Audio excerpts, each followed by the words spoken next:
David McComb with over 500 yards in total offense, 63 on the ground, 462 in the air, 4 touchdowns. Well, if we just looked at the 450 passing, it would be a debate. But those 66 yards rushing that got 4 or 5 first downs, much-needed first downs, he put the game in his hands. He wanted the ball. I think there's no doubt he deserves player of the game.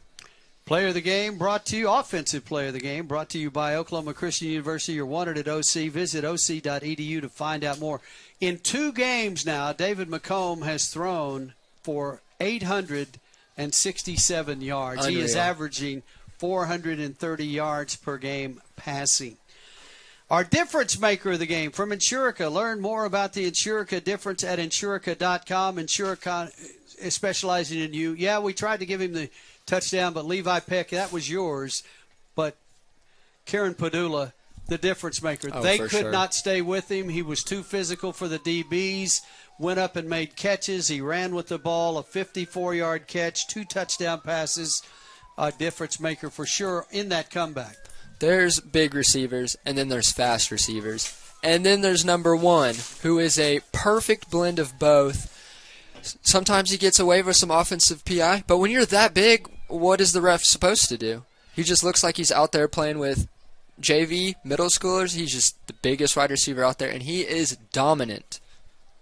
Yeah, no question about it. And this is coming off, he wasn't cleared to play until the week of week 0 last week. Didn't practice in the preseason, had a broken wrist, did conditioning, but he's an athlete, incredible.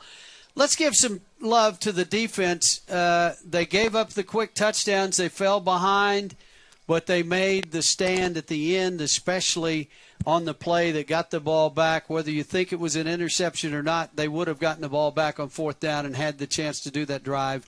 But the defense made the plays, just enough plays to keep them in the game, and you knew the offense had the ability to come back. Well, you take out the 3rd quarter, how many points did Deer Creek put up? Did they score in the 4th? Their offense, excuse me, because they had that fumble for a touchdown. Well, in the 4th quarter, no, Deer Creek did not score a touchdown. In the 1st, 2nd, and 4th quarter, Memorial gave up 3 points. Yeah, that's their impressive. Defense gave up 3 points. The defense gave up 3 points. That is extremely impressive. Not what we saw last week against Moore at all. They were ready this week, and against a more complete Deer Creek team. And yeah, there's some Memorial standouts on defense, but man, they just came together as a unit and was playing as one. Well, our difference maker of the game, Karen Padula, brought to you by Insurica. Learn more about the Insurica difference at